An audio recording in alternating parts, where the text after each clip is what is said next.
Dan jangan lupa untuk subscribe YouTube channel Metro TV News dan juga nyalakan notifikasinya. Gubernur DKI Jakarta Anies Baswedan memutuskan untuk menarik rem darurat di ibu kota Jakarta terkait dengan penularan COVID-19. Pembatasan sosial berskala besar akan dilakukan, pengetatan seperti saat pertama kali diterapkan. Keputusan tersebut diambil mengingat ambang batas ketersediaan kapasitas fasilitas kesehatan sudah hampir terlampaui, yang jika tidak dilakukan pengetatan atau PSBB dan jumlah pasien terus meningkat, maka tak lama lagi rumah sakit akan penuh. Untuk membahasnya sudah bergabung bersama kami ada Kepala Departemen Epidemiologi FKM Universitas Indonesia, ada Dr. Tri Yunis Miko Wahyono. Pak Tri Yunis, selamat pagi. Selamat pagi, Mas Kevin. Ya, Pak Tri Yunis, 14 September nanti DKI Jakarta akan kembali PSBB seperti pada awal pandemi. Tanggapan Anda, apakah ini langkah yang tepat, Pak Tri Yunis? Oke, jadi saya sudah berkata seminggu yang lalu bahwa puncak outbreak atau puncak wabah itu terjadi awalnya yang pertama itu bulan April. Kemudian minggu lalu sebenarnya itu sudah puncak positivity rate-nya 14% begitu. Atau minggu sekarang ini berkisar antara 10 sampai 14%. Pada April lalu puncaknya itu positivity rate-nya 14%. Oleh karena itu saya mewarning untuk melakukan PSBB berat atau PSBB sedang di Jakarta. Dan sekarang baru direspon oleh gubernurnya. Jadi menurut saya ini sudah tepat. Ini sudah tepat sekali. Sebelum alarm itu berbunyi atau puncak kedua terlampaui, harusnya kita merespon. Apalagi dengan kapasitas rumah sakit yang sudah hampir penuh, kemudian tenaga kesehatan. Ini saya belum berpikir tenaga kesehatannya.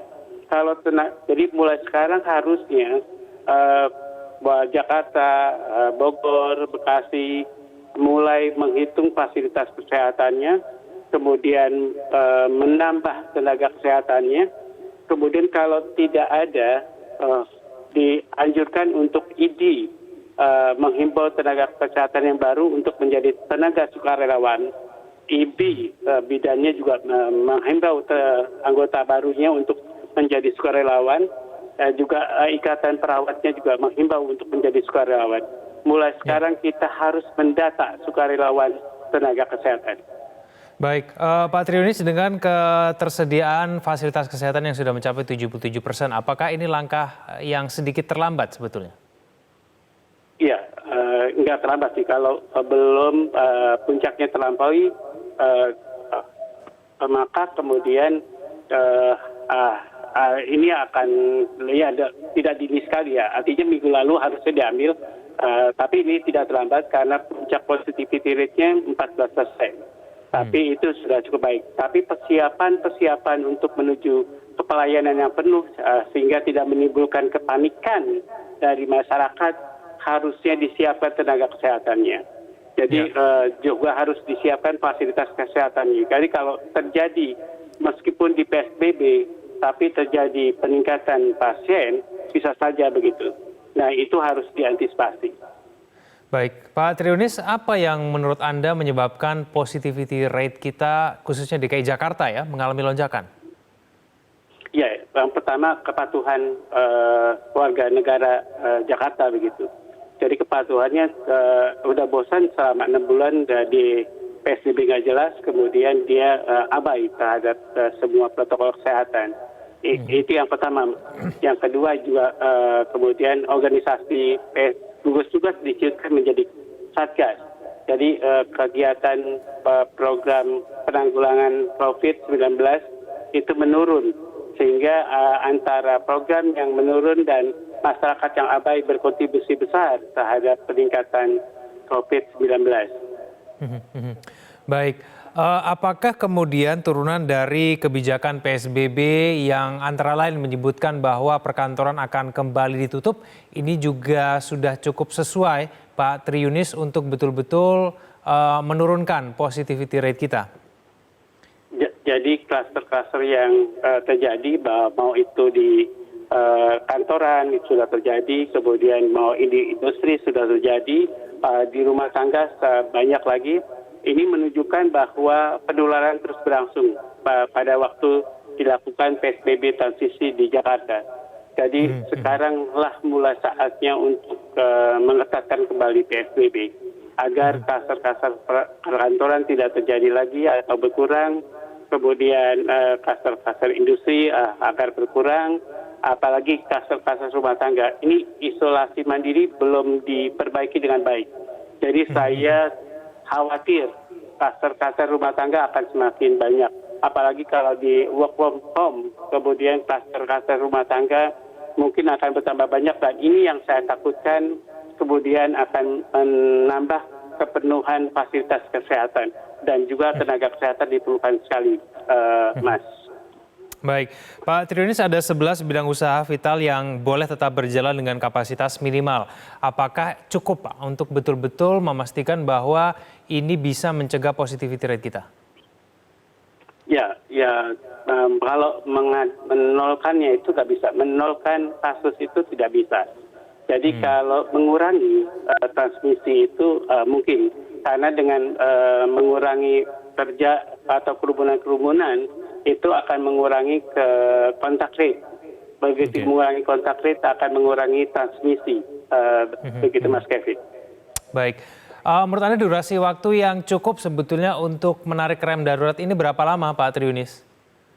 Nah, itu dia yang belum kita sepakati. Jadi itu ya hal yang penting, bahwa ini rem darurat ini akan ditarik berapa lama sampai kasus COVID-19 berapa begitu. Kalau menurut saya itu ditariknya sampai kasus kemudian kasus mingguannya stabil. Jadi dia akan ada di angka berapa begitu di DKI Jakarta. Dan stabil mingguan itu artinya stabil rendah ya. Jadi dia akan stabil rendah, mungkin kasus hariannya kalau sebelumnya adalah 1.000 begitu, atau kasus mingguannya. Kemudian minggu itu akan ada seratusan ya. Jadi kalau 100 gitu ya, 100 kasus baru kemudian stabil, mungkin bisa di stop. Karena PSBB tidak akan menghilangkan kasus baru. Baik. 1 bulan cukup tidak, Pak Triunis, atau 1 sampai 3 bulan begitu? Ya, tergantung kepatuhan masyarakatnya. Kalau masyarakatnya kayak orang Jepang patuh, saya pikir 1 bulan cukup. Tapi kalau masyarakatnya bandel, ya berapa bulan juga akan cukup begitu, kira-kira.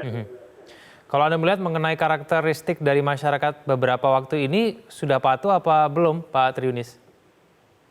Nah, ini harus dibarengi dengan pendidikan kesehatan atau penyuluhan kesehatan kepada masyarakat. Jadi TV-TV bantulah untuk melakukan agar kita patuh seperti orang Jepang begitu.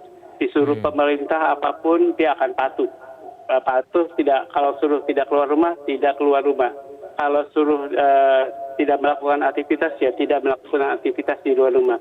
Jadi kita ikuti tradisi orang Jepang. Kira-kira begitu. Pak Triunis, denda kan sudah ada diberlakukan bagi warga yang mungkin tidak tertib begitu ya, bahkan untuk menggunakan masker ketika ketahuan tidak menggunakan didenda langsung di tempat begitu. Langkah-langkah apa kemudian yang mungkin belum dilakukan oleh Pemprov DKI Jakarta, padahal ini juga memiliki kontribusi yang cukup besar untuk meningkatkan kepatuhan masyarakat. Apa, Pak Triunis? Ya, jadi edukasi yang terus-menerus begitu, continue, kemudian sehari di semua TV harus dilakukan. Tapi itu masalahnya biayanya akan mahal kalau TV-nya tidak memberikan diskon sepenuh-penuhnya begitu. Jadi kalau perlu TV-nya juga melakukan edukasi kepada masyarakatnya agar kita patuh. Jadi itu mungkin dilakukan kalau kita merasa bahwa COVID adalah musuh bersama. Musuh TV, musuh pemerintah, musuh semuanya. Kira-kira begitu. Baik, Pak Triunis, terima kasih telah bergabung bersama kami di Metro Pagi Prime Time. Selamat pagi. Pemirsa jangan kemana-mana, kami akan kembali usai jeda pada warna berikut ini.